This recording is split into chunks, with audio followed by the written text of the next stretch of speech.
Hi everyone, my self राजन और आप सभी का स्वागत है हमारे यूट्यूब के इस शानदार सेशन में। बने रहिए, इस सेशन में हम लोग शुरू करेंगे। सबसे पहले तो हम लोग बात करेंगे ये न्यू एनसीईआरटी के अकॉर्डिंग डाइवर्सिटी। हम लोग बायो में आएंगे, बहुत बच्चा बायो में पढ़ेगा डाइवर्सिटी, तो अभी हम लोग को बहुत कुछ पता लगाना बाकी है। लेकिन हाँ, अभी तक 17 लाख स्पेसीज हम लोग पता लगा एनिमल किंगडम, और इसमें हम एनिमल डाइवर्सिटी के बारे में पढ़ते हैं। इस अर्थ पे जितने भी एनिमल्स हैं उनको कितने ग्रुप में, फ्लावरिंग प्लांट्स। तो एनाटॉमी ऑफ फ्लावरिंग प्लांट्स की अगर आप बात करिएगा, सबसे पहला सेल चैप्टर ही स्टार्ट करेंगे, क्या कि बेसिक चैप्टर है। अगर ये आपको कॉन्सेप्ट क्लियर कर लेते हैं तो फिर आपको बायो में बहुत दिक्कत नहीं होगा। तो कहें सांस लिए तो ये इंस्पिरेशन है, और में प्रॉपर ये चैप्टर ही नहीं है, पुराने वाले एनसीईआरटी में है। इससे पहले वाला यूनिट, फोर्थ यूनिट, जिसको बोलते हैं प्लांट फिजियोलॉजी, उसमें 2 चैप्टर प्रॉपर है। सारे बच्चे जुड़े और उनको भी फायदा हो। और हाय एवरीवन, माई सेल्फ राजन और आप सभी का स्वागत है हमारे यूट्यूब के इस शानदार सेशन में। आज के इस सेशन में हम लोग क्लास 11 शुरू करने वाले हैं, जिसमें सबसे पहले आपको सिलेबस के बारे में बताएंगे। देखिए, हमारा ऑफलाइन क्लास चलता है, मुजफ्फरपुर में अपना क्लास चलता है, जिसमें 2 बैचेज ऑलरेडी हम आपको दे चुके हैं मॉर्निंग में। इवनिंग में अपना एक नया बैच स्टार्ट होने वाला है क्लास 11th के लिए, और साथ साथ हम लोग सोच रहे हैं कि क्लास 11th का एक ऑनलाइन बैच भी रखें। चलिए देखते हैं आप लोग का क्या इसमें इंटरेस्ट रहता है, उसके अकॉर्डिंग हम लोग कंटिन्यू कर देंगे। ऐसे आपको डेली कोशिश करेंगे कि शाम में 8 बजे 9 बजे के करीब में आपको एक वीडियो अपलोड कर दे। तब तक इससे आप पढ़ते रहिए, फिर हम लोग आगे देखेंगे, आपका इंटरेस्ट होगा तो फिर हम एक ऑनलाइन सेशन जो कि लाइव के फॉर्म में आपके लिए लाएंगे। तो आज हम लोग क्या पढ़ने वाले हैं, तो देखिए बहुत सारे बच्चों को ना कंफ्यूजन है। चूंकि नया वाला एनसीईआरटी आया है, तो उसमें नए वाले एनसीईआरटी में ना वो 19 चैप्टर का सिलेबस है क्लास 11th में। वहीं हम लोग कहेंगे क्या कि पुराने वाले एनसीईआरटी में टोटल 22 चैप्टर्स था। यूनिट तो 5 ही है, लेकिन 3 चैप्टर अपना हटा है, साथ साथ उसके बीच बीच से कुछ पोर्शन हटा है। तो हम लोग आज उसी कंफ्यूजन को क्लियर करेंगे और देखेंगे कि कौन से चैप्टर में क्या पढ़ना है। ठीक है, तो चलिए बने रहिए, इस सेशन में हम लोग शुरू करेंगे। सबसे पहले तो हम लोग बात करेंगे क्लास 11th के सिलेबस का। तो क्लास 11th की अगर बात करिएगा आप, तो क्लास 11th में सिलेबस का अगर बात करते हैं तो सिलेबस में टोटल हम लोग को पढ़ना है 5 यूनिट, और इस 5 यूनिट में हम लोग अगर कहें पुराने वाले एनसीईआरटी, बहुत सारे बच्चों के पास तो कोई दीदी पढ़ी हुई है, भैया पढ़े हुए हैं, वही एनसीईआरटी है, तो कोई नहीं, हम लोग उसको भी कंटिन्यू कर सकते हैं। वो 22 चैप्टर का एनसीईआरटी है, ठीक है ना। और लेकिन आपको पिछले बार से ये एनसीईआरटी भी अपना सिलेबस अपडेट कर चुका है, और नीट तो अपडेट किया ही है, एनसीईआरटी के अकॉर्डिंग ही चल रहा है। सीबीएसई भी आपको नए वाले सिलेबस के अकॉर्डिंग ही चल रहा है। तो ये 22 चैप्टर तो ओल्ड एनसीईआरटी में है, और नए वाले एनसीईआरटी में हम लोग कहेंगे तो 19 चैप्टर का ये सिलेबस है। आखिर कौन सा चैप्टर हट गया ये भी हम लोग जानेंगे, और कौन कौन सा चैप्टर है ये भी हम लोग जान लेंगे। ये न्यू एनसीईआरटी के अकॉर्डिंग है,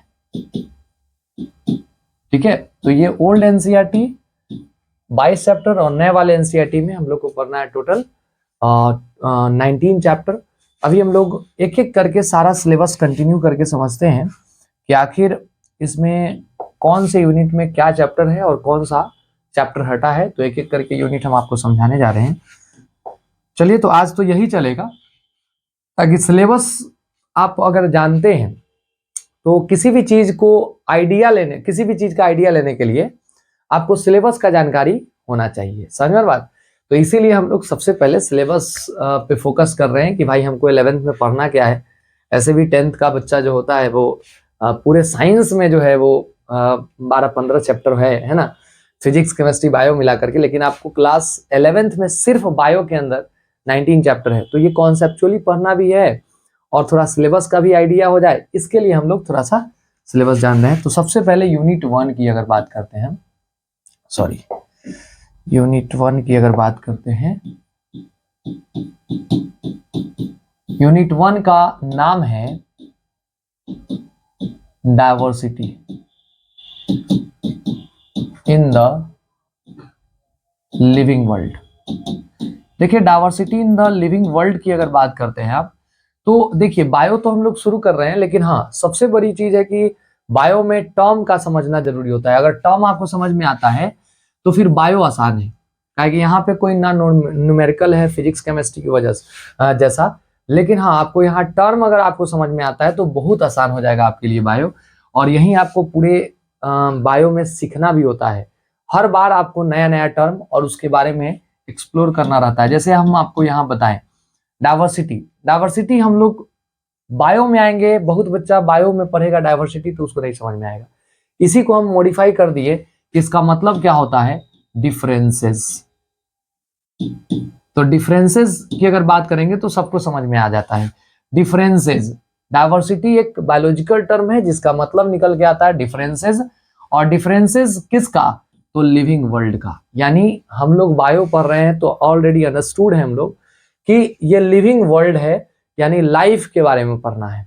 और लाइफ के बारे में पढ़ना है तो लाइफ का डिफरेंट डिफरेंट फॉर्म, यही कहलाता है diversity in the living world. यानी हम लोग इस यूनिट में पढ़ने वाले हैं कि लाइफ के अलग अलग फॉर्म के बारे में, लाइफ का अलग अलग फॉर्म कितना है इस अर्थ पे और उनको हम कैसे स्टडी करते हैं।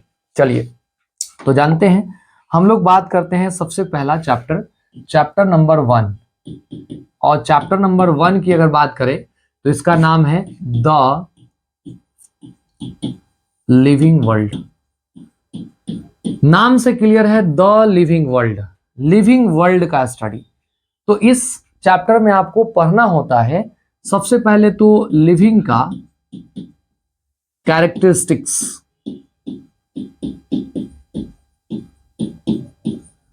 दूसरा हम लोग कहते हैं क्या कि सर इसमें पढ़ना होता है कि इस अर्थ पे लाइफ का कितना अलग अलग फॉर्म है। तो हम लोग पढ़ते हैं 1.7 to 1.8 मिलियन नोन स्पीसीज हैं अभी तक में। अभी तक हम लोग कहें तो इस अर्थ पे जितने भी लिविंग है उसमें 1.7 to 1.8 मिलियन स्पीसीज को हम एक्सप्लोर कर पाए हैं। समझ में आ रहा बात। वही अगर कहा जाए तो सर रॉबर्ट मे के अकॉर्डिंग कहा गया है कि 7 मिलियन है इस अर्थ पे स्पीसीज। लेकिन अभी हम लोग कहेंगे तो मात्र 25 से 30%, 33% के करीब पता लगा पाए हैं। अगर ऐसा बात उनका सही रहा तो अभी हम लोग को बहुत कुछ पता लगाना बाकी है। लेकिन हाँ अभी तक 17 लाख स्पीसीज हम लोग पता लगा भी चुके हैं। लेकिन अब आता है सवाल कि इन 17 लाख स्पीसीज को पढ़ा कैसे जाए। क्या एक एक करके पढ़ना है? अगर एक एक करके पढ़ेंगे तो 17 लाख नाम याद रखना पड़ेगा। और ये पॉसिबल है क्या कि हम 17 लाख नाम स्पीसीज का याद रख पाएंगे? नहीं है पॉसिबल। इसलिए आया क्लासिफिकेशन सिस्टम, जो सेकेंड चैप्टर से आपको आता है। चैप्टर नंबर 2 की अगर बात करें हम तो चैप्टर 2 जो होता है वो कहलाता है बायोलॉजिकल क्लासिफिकेशन। चैप्टर 2 की अगर हम बात कर लें तो चैप्टर 2 आ जाता है बायोलॉजिकल क्लासिफिकेशन। यानी कि हम लोग कहते हैं क्या, इस अर्थ पे जितने भी लिविंग हैं, लिविंग ऑर्गेनिज्म का क्लासिफिकेशन। अभी अभी आपको बताया कि 1.7 to 1.8 species, 1.7 to 1.8 million known species है, उनके बारे में पढ़ना ही एक तरह से कहा जाए कि लिविंग का स्टडी कहलाएगा। तो अब एक एक करके पढ़ना तो पॉसिबल नहीं है, लेकिन हाँ उनको हम लोग अगर क्लासिफाई कर देते हैं किसी कैरेक्टर के आधार पे, ठीक है ना, किसी फीचर्स के आधार पे, तो उन्हीं को हम लोग कहेंगे बायोलॉजिकल क्लासिफिकेशन। तो अभी हम लोग पढ़ते हैं 5 किंगडम क्लासिफिकेशन सिस्टम। ऐसे तो 6 किंगडम के बारे में भी थोड़ा सा दिया है, लेकिन हम लोग 5 किंगडम के अकॉर्डिंग अगर देखें तो एक आता है मोनेरा, दूसरा आता है प्रोटिस्टा, तीसरा आता है फंगस, चौथा आता है प्लांटी और पांचवा आता है एनिमेलिया। तो हम लोग अगर कहेंगे कि सर ये 5 अलग अलग ग्रुप में लिविंग ऑर्गेनिज्म को कैटेगराइज किया गया, तो हम लोग कहेंगे क्या कि सर ये 5 ग्रुप है जिसमें इन 17 लाख स्पीसीज को रखा गया है, 18 लाख स्पीसीज को रखा गया है। तो अब इस 17 लाख स्पीसीज को पढ़ने के लिए अगर हम कहें कि इस 5 ग्रुप को पढ़ लेते हैं तो आप इनडायरेक्ट वे में ये 17 से 18 लाख स्पीसीज को पढ़ लेते हैं। यस, अब आता है कि सर हम लोग बात करेंगे कि अब अगला चैप्टर क्या है। तो देखिए इस चैप्टर में ना हम लोग को टोटल ये तीन जो पार्ट है, मोनेरा, प्रोटिस्टा और फंगस, ये इसमें पढ़ना है। लेकिन वही प्लांटी और एनिमेलिया का अलग ग्रुप बना हुआ है, यानी चैप्टर नंबर 3 जिसको हम बोलते हैं प्लांट किंगडम। क्या कहते हैं जी? Plant kingdom. और इस प्लांट किंगडम में हम लोग प्लांट के क्लासिफिकेशन के बारे में पढ़ते हैं। हम सब जानते हैं कि मोनेरा के अंदर बैक्टीरिया के बारे में पढ़ना है, 9th में आप पढ़े होंगे। प्रोटिस्टा यूनिसेलुलर यूकैरियोट्स के बारे में पढ़ना है। फंगस हम सब जानते हैं, फंगस जो है वो ब्रेड मॉल्स वगैरह हैं, उनके बारे में पढ़ना है। प्लांट किंगडम की अगर बात करिएगा आप, तो इसमें प्लांट के अलग अलग ग्रुप के बारे में पढ़ना है। ये भी डाइवर्सिटी के अंदर आता है। और प्लांट का अलग अलग फॉर्म ये हम लोग प्लांट किंगडम में पढ़ते हैं। उसके बाद आता है next chapter number 4। Chapter number 4 की अगर बात करिएगा आप, तो इसको हम लोग बोलते हैं एनिमल किंगडम। एनिमल किंगडम, कहीं ना कहीं ये एनिमेलिया जो है इसका एक ग्रुप बना जिसको हम लोग नाम देते हैं एनिमल किंगडम। और इसमें हम एनिमल डाइवर्सिटी के बारे में पढ़ते हैं। इस अर्थ पे जितने भी एनिमल्स हैं उनको कितने ग्रुप में क्लासिफाई किया गया वो हम लोग यहाँ पढ़ते हैं। क्लियर? चलिए, अब आता है सवाल कि सर यहाँ पर यूनिट नंबर 2, एक यूनिट हम लोग समझ चुके हैं, सबसे पहला यूनिट। अब हम लोग दूसरे यूनिट पे बढ़ते हैं। तो दूसरा यूनिट है और उसका नाम है यूनिट नंबर 2 की अगर बात करिएगा, तो यूनिट नंबर 2 है, इसका नाम है स्ट्रक्चरल ऑर्गेनाइजेशन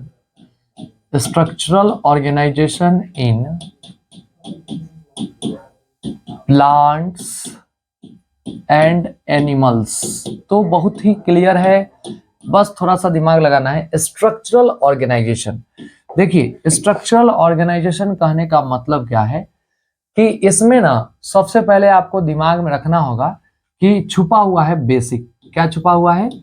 तो बेसिक ऐसे एनसीईआरटी में लिखा हुआ है structural organisation in plant and animals.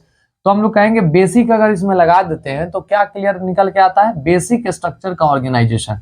तो बेसिक स्ट्रक्चर क्या होता है? किसी भी लिविंग का सेल, और सेल का सबसे छोटा सेल तो सबसे छोटा यूनिट है, उसका ऑर्गेनाइजेशन क्या कहलाता है? टिश्यू।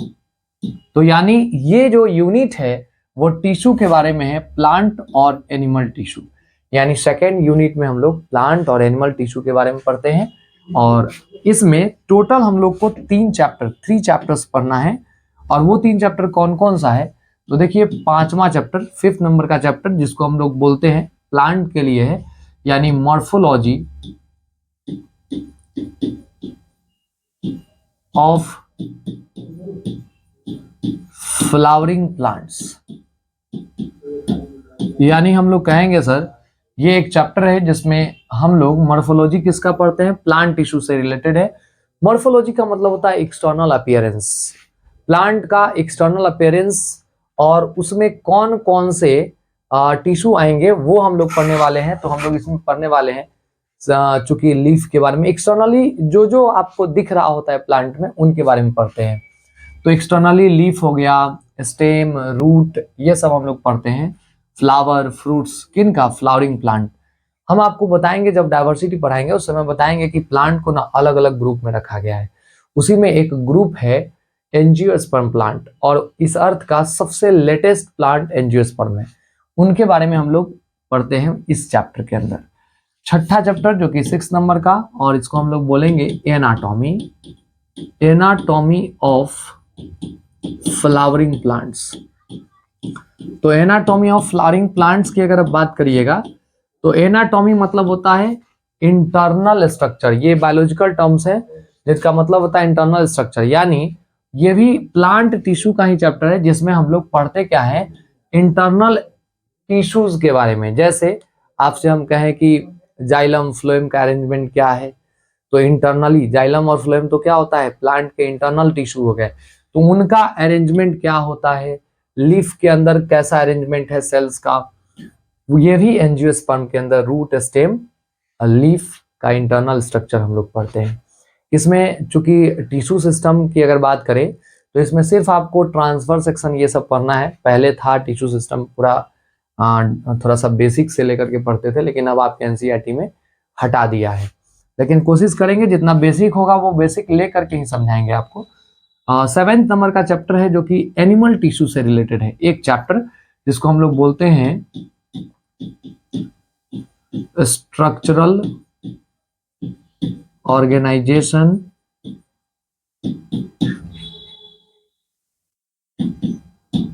इन एनिमल्स। तो बेसिक स्ट्रक्चर का ऑर्गेनाइजेशन किस में? एनिमल्स में। यानी ये टिश्यू किसका है? Animal tissue. इस चैप्टर को हम लोग कहेंगे एनिमल टिश्यू। और इसी चैप्टर में हम लोग फ्रॉग के बारे में पढ़ते हैं और कॉकरोच के बारे में पढ़ते हैं, ठीक है ना। अर्थवर्म तो अब नहीं है। तो ये यूनिट नंबर 2 है।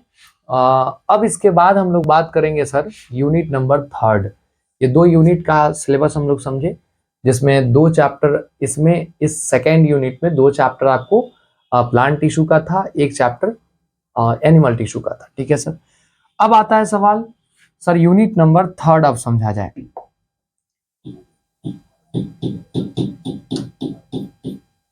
यूनिट नंबर 3 की अगर बात कर ले तो इसका नाम होता है स्ट्रक्चर एंड फंक्शन।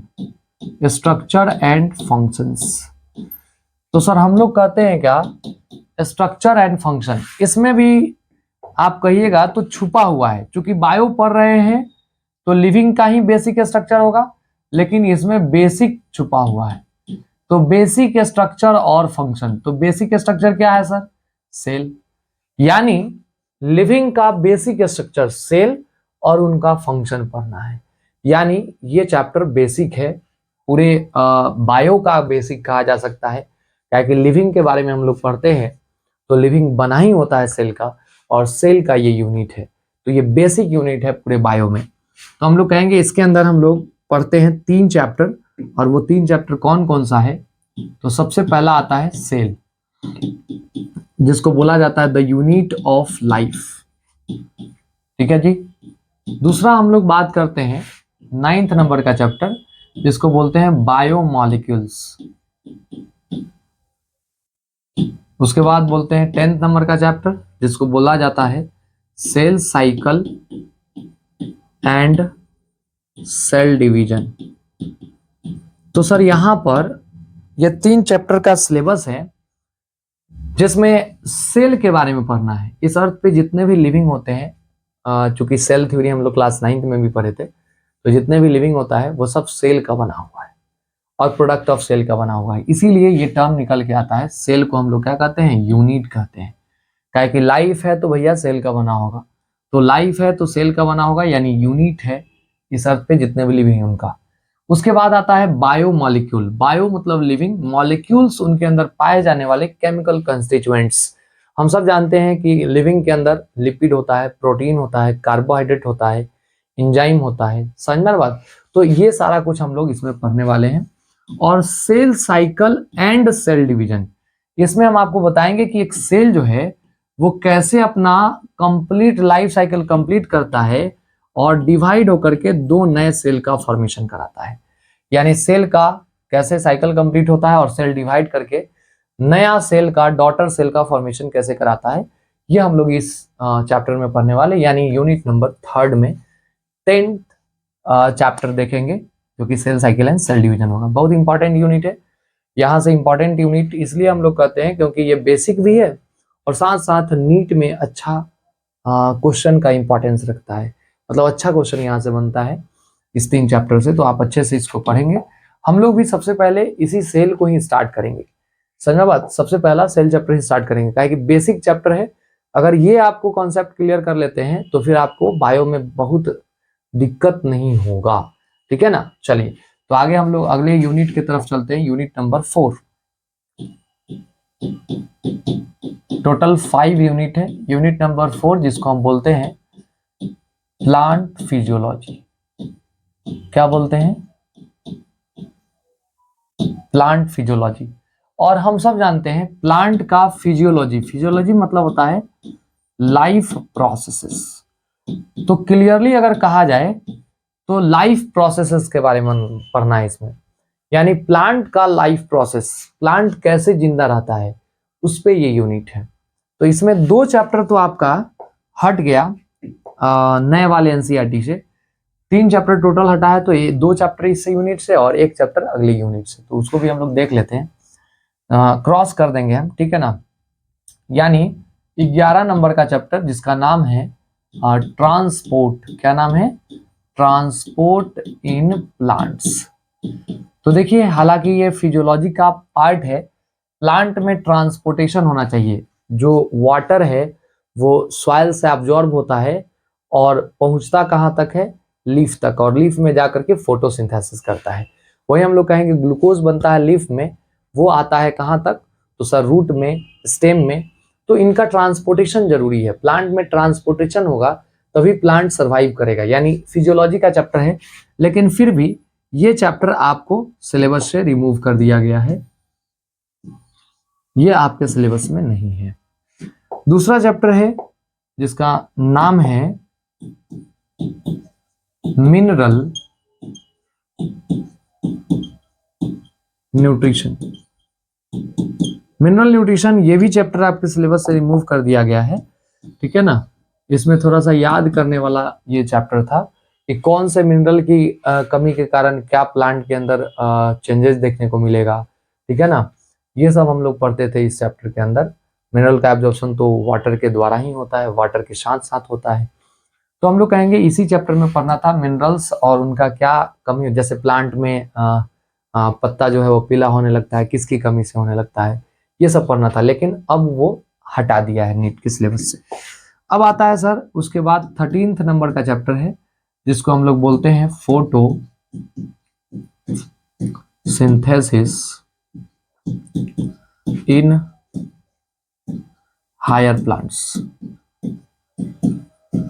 तो फोटोसिंथेसिस के बारे में अगर कहा जाए तो ये चैप्टर है फोटोसिंथेसिस, प्लांट में फिर से एक इंपॉर्टेंट लाइफ प्रोसेस का पार्ट है फोटोसिंथेसिस। प्लांट में हम जानते हैं कि लाइट फॉल करता है प्लांट पे और प्लांट उनको क्या करता है, लाइट एनर्जी को केमिकल एनर्जी में कन्वर्ट करा पाता है बहुत आसानी से, ठीक है ना, और अपना फूड खुद से सिंथेसाइज कर लेता है। ये हायर प्लांट में पूरा रिएक्शन देखा गया है, उसी आधार पे इनका पूरा पूरा नाम है फोटोसिंथेसिस इन हायर प्लांट।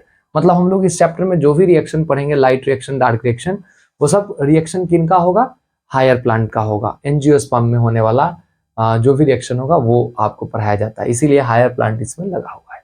ऐसे तो फोटोसिंथेसिस हम लोग कहेंगे तो सर एल्गी में भी होता है, क्लियर। चलिए आगे बढ़ते हैं। नेक्स्ट 14th नंबर का चैप्टर है इसी यूनिट का, जिसको हम लोग बोलते हैं रेस्पिरेशन इन प्लांट्स। ये भी चैप्टर आपके सिलेबस में है। तो रेस्पिरेशन इन प्लांट कहने का मतलब प्लांट जो है वो कैसे ग्लूकोज जो बना था उसको यूज करता है और एनर्जी में कन्वर्ट कर पाता है, ठीक है ना। वही जो रेस्पिरेशन का प्रोसेस प्लांट में हो रहा है, ग्लूकोज को तोड़ा जा रहा है, वही प्रोसेस हम लोग एनिमल्स में भी होता है। हम लोग में चूंकि डाइजेशन प्रोसेस के द्वारा ग्लूकोज हमारे ब्लड में आता है, ब्लड से सेल तक यानी मसल्स में या फिर हम लोग कहेंगे लीवर में स्टोर होता है। तो जब जरूरत पड़ता है तो उनको हम लोग दोबारा से क्या करते हैं, हमारा बॉडी उनको यूज करता है, तो वही हम लोग कहेंगे क्या, उनको तोड़ा जाता है, डाइजेस्ट किया जाता है सेलुलर डाइजेशन की मदद से। और हम लोग कहते हैं हमारे भी बॉडी में रेस्पिरेशन माइटोकॉन्ड्रिया के अंदर होता है। प्लांट में भी रेस्पिरेशन होगा, तो प्लांट में रेस्पिरेशन होगा, यूकैरियोटिक सेल वो भी है, हम लोग भी यूकैरियोटिक सेल है, तो सिमिलर होगा। तो हम लोग कहेंगे प्लांट में हम पढ़ाएंगे, वहीं हम आपको वहीं पे बता देंगे कि एनिमल में भी यही होता है, क्लियर। तो हम लोग कहेंगे क्या, ये sir respiration in plant, glucose टूटने का प्रोसेस यानी फोटोसिंथेसिस का पूरा पूरा उल्टा प्रोसेस, इसमें बन रहा था इसमें टूटेगा। उसके बाद नेक्स्ट 15 नंबर का चैप्टर, लास्ट चैप्टर इसका होगा, जिसको हम लोग बोलते हैं प्लांट ग्रोथ एंड डेवलपमेंट। और इस चैप्टर में हम आपको पढ़ाएंगे कि प्लांट का ग्रोथ कैसे होता है और प्लांट में डेवलपमेंट किस प्रकार से होता है, क्लियर। तो प्लांट ग्रोथ एंड डेवलपमेंट ये एक चैप्टर है जिसमें हम आपको मेनली बताते हैं हार्मोन्स के बारे में कि कौन सा हार्मोन जो है प्लांट में ग्रो करवाता है और कैसे प्लांट ग्रोथ करता है उनके बारे में। तो ये टोटल 5 चैप्टर का सिलेबस, जिसमें 3 चैप्टर आपका रिमूव्ड है, यही 2 चैप्टर आपका रिमूव्ड है, 3 चैप्टर आपके सिलेबस में है। तो ये 11 12 हटा हुआ है, यानी 11 12 13 ये हो जाएगा। आ रहा है बात समझ में? चलिए आगे बढ़ते हैं। यूनिट नंबर लास्ट है यूनिट, जिसको हम लोग बोलते हैं यूनिट नंबर 5।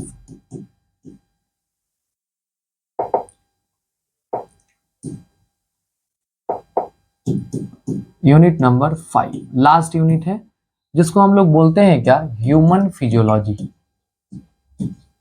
ह्यूमन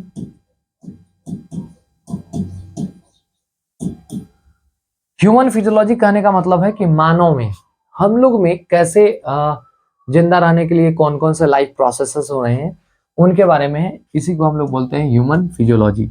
तो ह्यूमन में फिजियोलॉजिकल एक्टिविटी की अगर बात कर लें तो टोटल 7 चैप्टर में बटा हुआ है। सबसे पहला चैप्टर जो होता है वो अगर देखा जाए तो 16 नंबर का चैप्टर, पुराने वाले एनसीईआरटी से हम बता रहे हैं, तो इसको बोलेंगे डाइजेशन। डाइजेशन एंड एब्जॉर्प्शन, ये एक फिजियोलॉजी हुआ, ठीक है। तो डाइजेशन एंड एब्जॉर्प्शन, हम सब जानते हैं कि जो भी हम लोग खाना खा रहे हैं उसके लिए हमारे बॉडी में एंजाइम बनता है, डाइजेस्टिव एंजाइम। वो एंजाइम क्या करता है, उस खाना को डाइजेस्ट करता है और डाइजेस्ट करके ब्लड में एब्जॉर्ब कराता है, फिर वहां से ट्रांसपोर्ट होता है, ब्लड के द्वारा टिश्यूज तक पहुंचते हैं। और यही हम लोग कहेंगे कि कैसे हो रहा है, ये हम लोग पढ़ते हैं, एक फिजियोलॉजिकल प्रोसेस है, यानी इसमें डाइजेस्टिव सिस्टम हम लोग पढ़ते हैं। क्लियर? लेकिन आपके नए वाले एनसीईआरटी से ये चैप्टर रिमूव्ड है, ये चैप्टर हटा हुआ है। उसके बाद हम लोग बात करते हैं नेक्स्ट चैप्टर 17 नंबर का, जिसको हम लोग बोलते हैं ब्रीदिंग एक्सचेंज ऑफ गैसेस।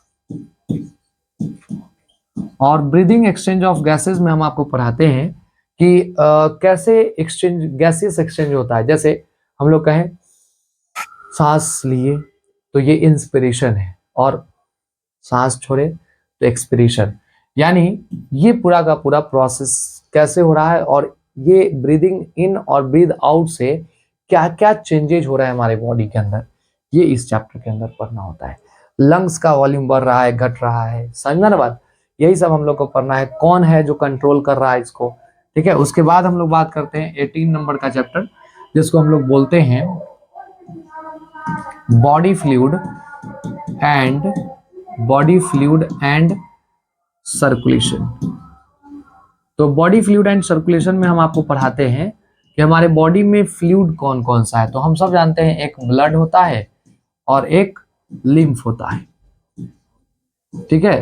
तो एक ब्लड सर्कुलेटरी सिस्टम और एक पढ़ना है इसमें लिम्फेटिक सिस्टम, कि कैसे ये फ्लूइड हमारे बॉडी में काम करते हैं, कैसे ट्रांसपोर्टेशन कराते हैं किसी मटेरियल का, ठीक है ना, एक्सक्रीटरी वेस्ट का या रिस्पिरेटरी गैसेस का, या फिर हम लोग कहेंगे जो डाइजेस्टेड फूड है उनका, ये कैसे ट्रांसपोर्ट कराते हैं उनके बारे में पढ़ना है। 19 नंबर का चैप्टर है, जिसको हम लोग बोलते हैं एक्सक्रीटरी प्रोडक्ट। क्या कहते हैं sir? Excretory product and there elimination. देखिए, एंड देयर एलिमिनेशन कहने का मतलब ये है कि सर एक्सक्रीटरी वेस्ट, हम सब जानते हैं कि सर जब फिजियोलॉजिकल प्रोसेस होगा तो उसमें क्या होगा, वेस्ट भी बनेंगे, और वो वेस्ट कहा जाए तो कैसे हमारे बॉडी से बाहर निकलता है, ठीक है ना, इसमें किडनी मदद करता है, यानी एक्सक्रीटरी सिस्टम के बारे में हम लोग को इसके अंदर पढ़ना है। वही हम लोग कहेंगे 20 नंबर का चैप्टर, जिसको बोला जाता है क्या, तो सर लोकोमोशन एंड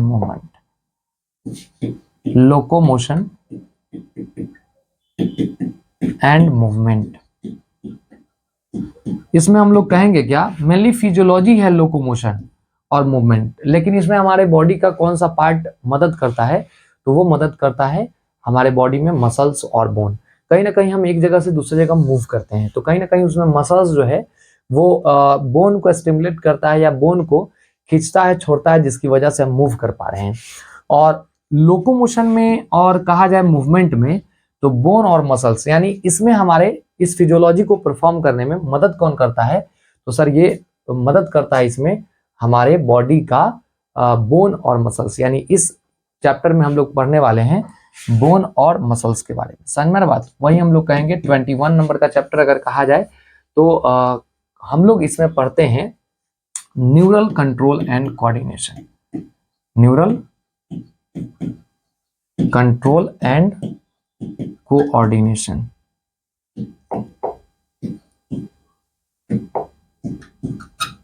और इस चैप्टर के अंदर अगर कहा जाए आपसे तो न्यूरल कंट्रोल एंड कोऑर्डिनेशन मतलब नर्वस सिस्टम के बारे में पढ़ना है।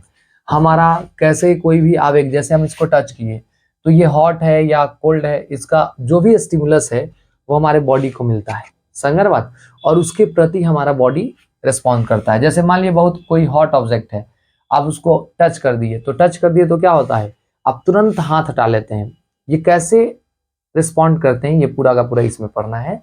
इलेक्ट्रिक इम्पल्स जनरेट करता है, जैसे स्विच ऑन किए लाइट जल जाता है कि नहीं, तो बहुत फास्ट एक्शन होता है। ठीक उसी तरह से हमारे भी बॉडी में अगर कहा जाए तो नर्वस सिस्टम काम करते हैं। कैसे काम करता है इसके बारे में बताएंगे, क्या पोटेंशियल डिफरेंस होता है, कैसे मूव करता है, ठीक है ना, स्टिमुलस। और लास्ट चैप्टर होगा 22 नंबर का चैप्टर, जिसको हम लोग बोलते हैं केमिकल कोऑर्डिनेशन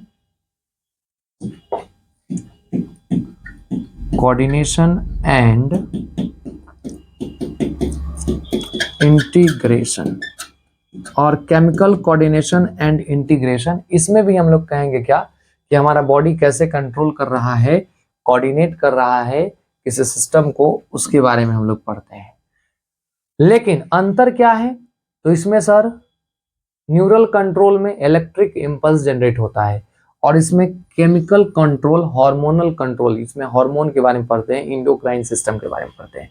हमारे बॉडी में अलग अलग इंडोक्राइन ग्लैंड्स हैं जो अलग अलग तरीके से कोऑर्डिनेट करने का कार्य करते हैं हमारे बॉडी में।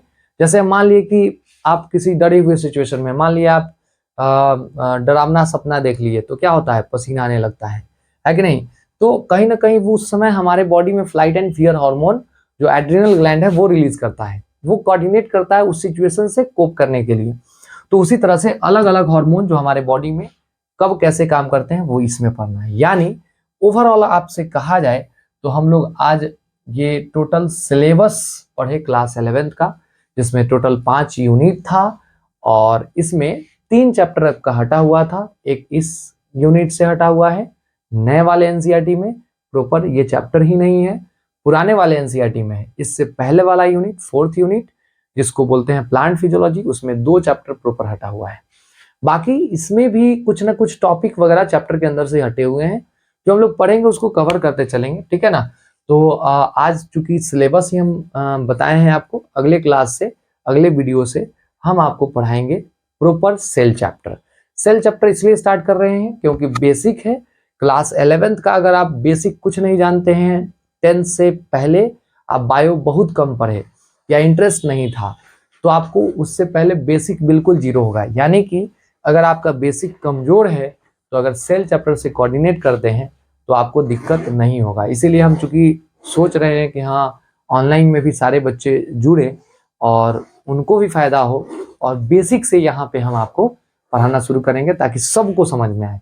जिसका बेसिक कमजोर है उनको भी समझ में आए, और जिनका मान लिए कि अच्छा है चैप्टर 1 से पढ़ना था तो कोई नहीं, चैप्टर 1 भी तो पढ़ेंगे ही हम लोग।